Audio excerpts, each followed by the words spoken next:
কখনো কি এমন হয়েছে যে একজন বেস্ট ফ্রেন্ড হঠাৎ তোমার সবচেয়ে কাছের থেকে সবচেয়ে দূরে চলে গেছে? তোমাদের কথা হতো সারাদিন, হাসতে হাসতে সময় কেটে যেত, কিন্তু ধীরে ধীরে সব কিছু বদলাতে শুরু করলো।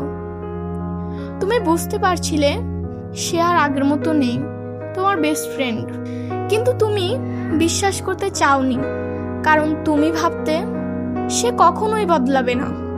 তবে একদিন তুমি দেখলে সে তোমাকে ছাড়া অনেক ভালো আছে, তোমার বেস্ট ফ্রেন্ড, আর তুমি শুধু স্মৃতির মধ্যেই আটকে আছো। সবচেয়ে কষ্ট তখনই হয় যখন তুমি বুঝতে পারো তুমি আর তার গল্পের অংশ না। আসলে কিছু মানুষ শুধু কিছু সময়ের জন্যই আসে, সারা জীবনের জন্য নয়। আর সবচেয়ে বড় শিক্ষা হলো সবাই ফরএভার থাকে না। Thanks for watching. Please like and subscribe for the next video.